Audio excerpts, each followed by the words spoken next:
there. I hope you're doing well. This is ASMR Viella, and today I'm just going to do a soft-spoken reading. It feels weird not whispering. I don't think I've done a soft-spoken video in a while. But I hope that I can make this as relaxing as possible. So the book that I'll be reading is this book. I've had it for a really long time, actually. It's called The Way of the Buddha.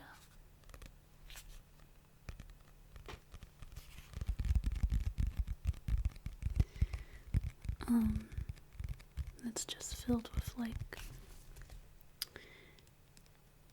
this beautiful art. So I hope you enjoy, okay? I'll just start from the beginning. So the beginning is the twin verses.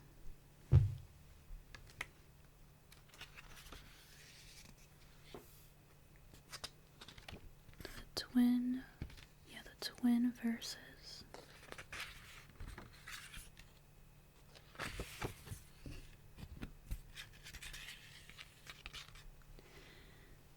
Okay.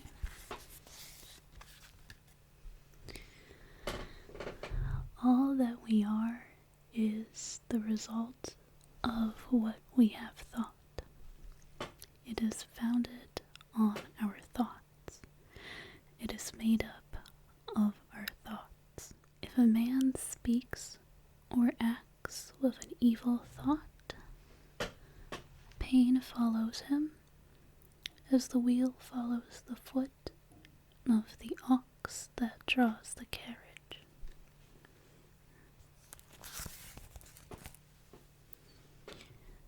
All that we are is the result of what we have thought.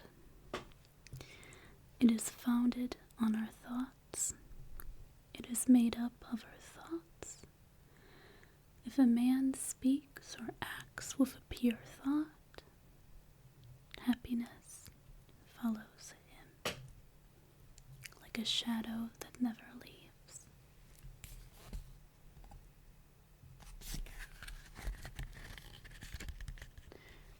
You know, I'm trying to show the art, but it's kind of hard to see.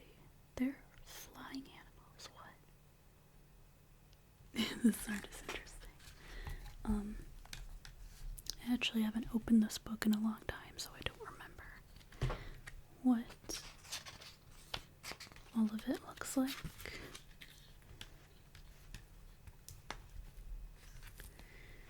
Okay, let's go to number 3. He abused me, he beat me, he defeated me, he robbed me. In those who harbor such thoughts, hatred will never cease. He abused me, he beat me, he defeated me, he robbed me. In those who do not harbor such thoughts, hatred will cease.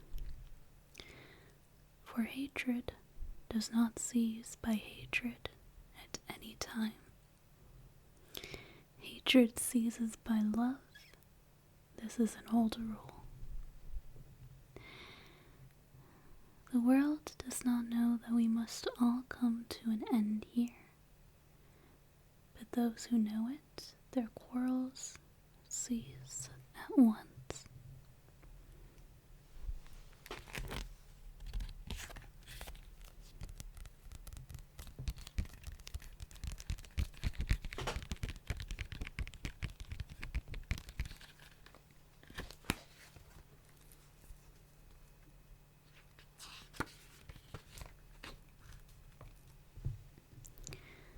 He who lives looking for pleasures only, his senses uncontrolled, immoderate, and his food idle and weak. Mara. Don't know how to say that. I'm sorry if I said it wrong. the tempter will certainly overthrow him, as the wind throws down a weak tree. He who lives without looking for pleasures, his senses well controlled, moderate in his food, faithful and strong, him will certainly not overthrow, any more than the wind throws down a rocky mountain.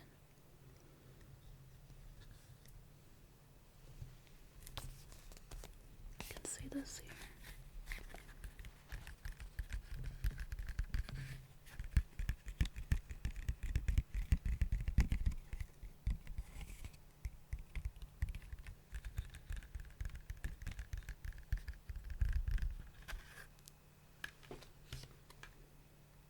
He who wishes to put on the yellow dress without having cleansed himself from sin, who disregards temperance and in truth is unworthy of the yellow dress.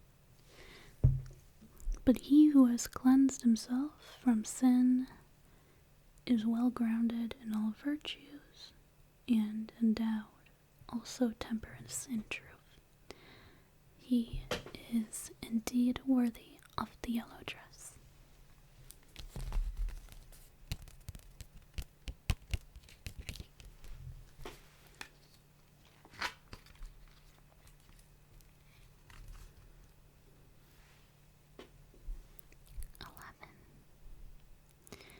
They who imagine truth in untruth and see untruth in truth never arrive at truth but follow vain desires.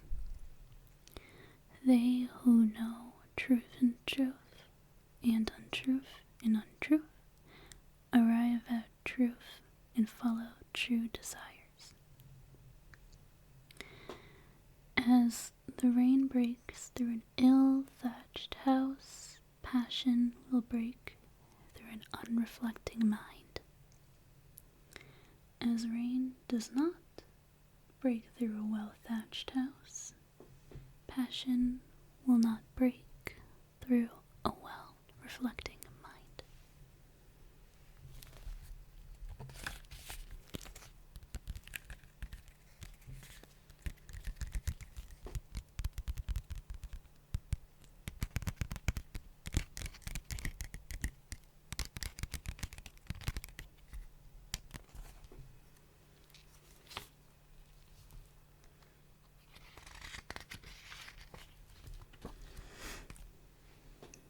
The evildoer mourns in this world, and he mourns in the next. He mourns in both. He mourns and suffers when he sees the evil of his own work. The virtuous man delights in this world, and he delights in the next. He delights in both, delights and rejoices when he sees the purity of his own work. The evildoer suffers in this world, and he suffers in the next. He suffers in both. He suffers when he thinks of the evil he has done. He suffers more when going on the evil path. The virtuous man is happy in this world, and he is happy in the next. He is happy in both. He is happy when he thinks of the good he has done. He is still more happy when going on the good path.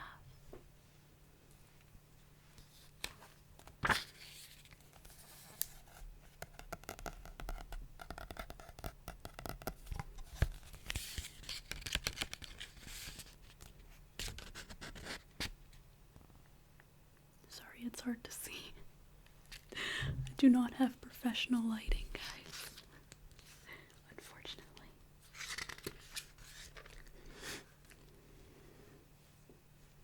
But I did try to change some camera settings to make it so that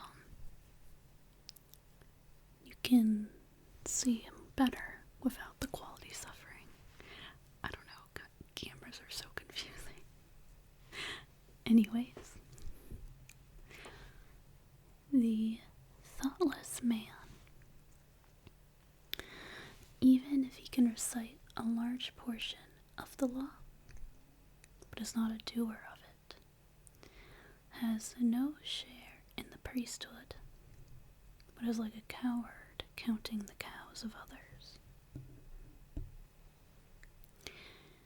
The follower of the law, even if he can recite only a small portion of the law, but having forsaken passion and hatred and foolishness, possesses true knowledge and serenity of mind.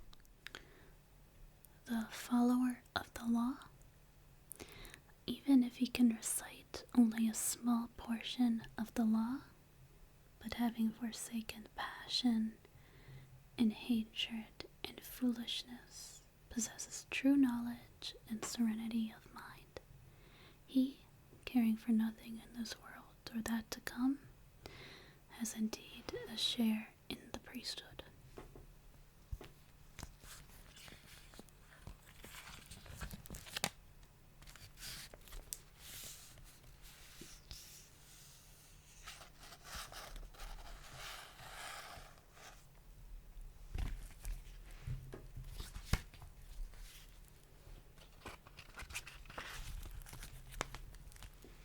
Then chapter 2 is specifically on earnestness. So,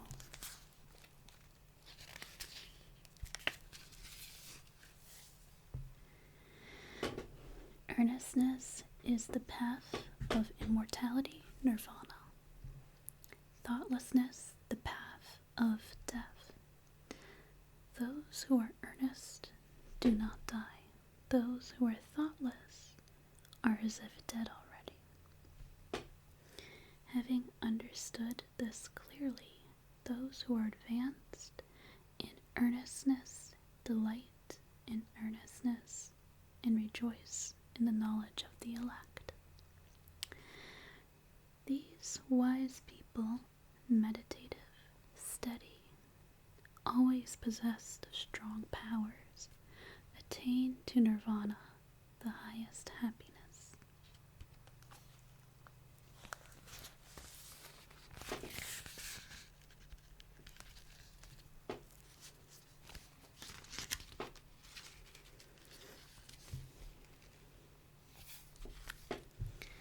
If an earnest person has roused himself, if he is not forgetful, if his deeds are pure, if he acts with consideration, if he restrains himself and lives according to law, then his glory will increase. By rousing himself, by earnestness, by restraint and control, the wise man may make for himself an island which no flood can overwhelm. Fools follow after vanity. The wise man keeps earnestness as his best jewel. Follow not after vanity, nor after the enjoyment of love and lust. He who is earnest and meditative obtains ample joy.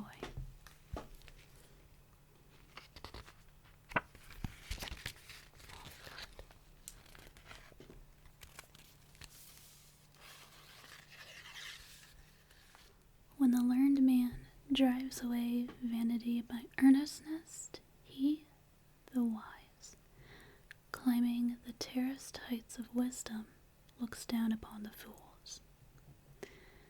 Free from the sorrow, he looks down upon the sorrowed crowd. The sorrowing crowd, as one that stands on a mountain, looks down upon them that stand upon the plain.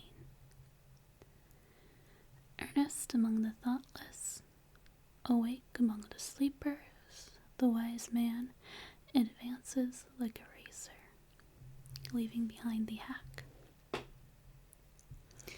By earnestness did Bhagavan Indra rise to the lordship of the gods. People praise earnestness. Thoughtlessness is always blamed.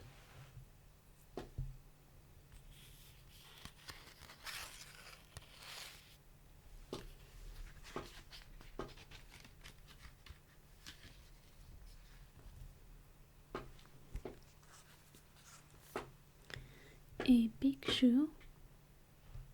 Oh, I'm saying these wrong. Okay.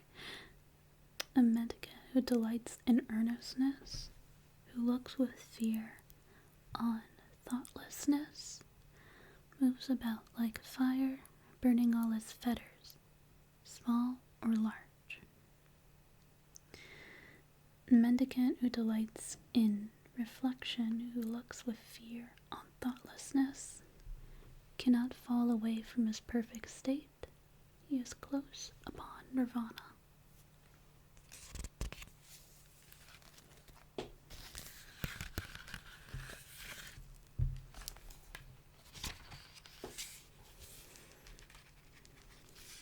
Alright, and this next section is on thought. It has this pretty purple color.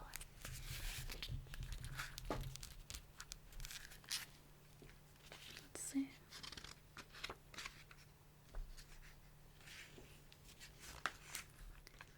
As a fletcher makes straight his arrow, a wise man makes straight his trembling and unsteady thought, which is difficult to guard, difficult to hold back.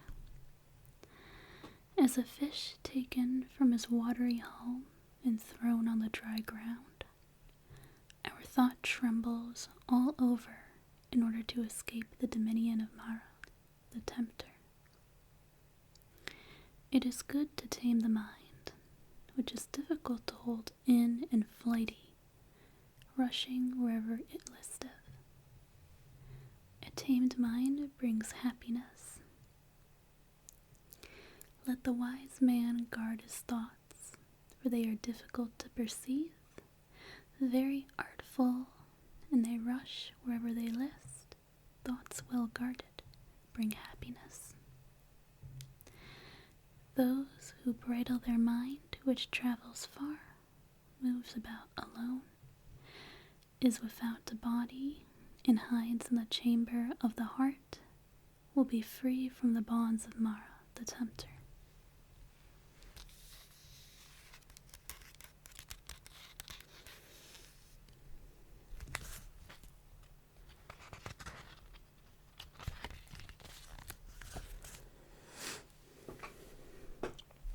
If a man's faith is unsteady, if he does not know the true law, if his peace of mind is troubled, his knowledge will never be perfect. If a man's thoughts are not dissipated, if his mind is not perplexed, if he has ceased to think of good or evil, then there is no fear for him while he is watchful. Knowing that this body is fragile like a jar, and making this thought firm like a fortress, one should attack Mara, the tempter, with the weapon of knowledge. One should watch him when conquered, and should never rest. Before long, alas, this body will lie on the earth, despised without understanding, like a useless log. Like a useless log.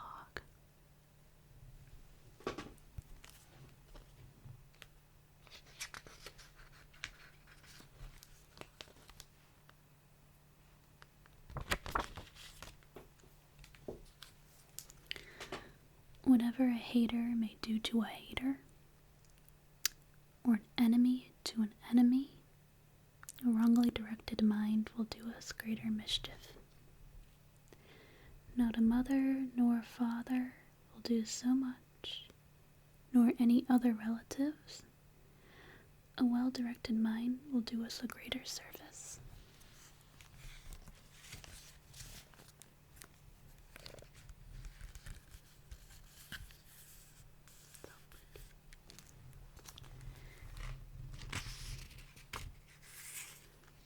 This chapter 4 is flowers.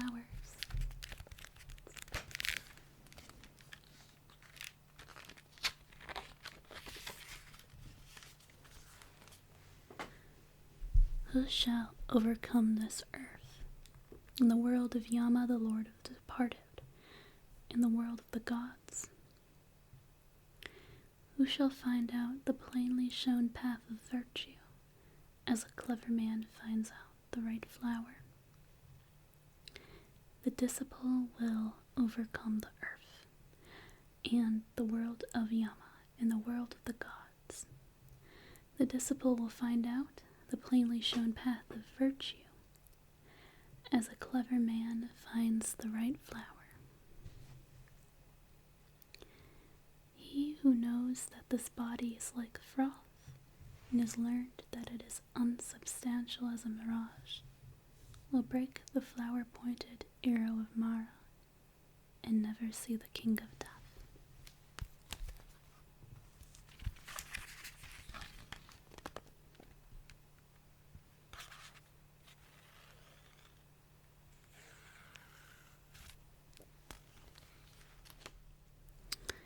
Death carries off a man who is gathering flowers and whose mind is distracted, as a flood carries off a sleeping village. Death subdues a man who is gathering flowers and whose mind is distracted before he is satiated in his pleasures.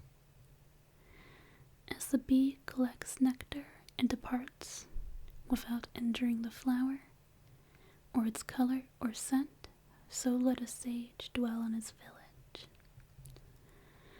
Not the perversities of others, not their sins of commission or omission, but his own misdeeds and negligences should a sage take notice of.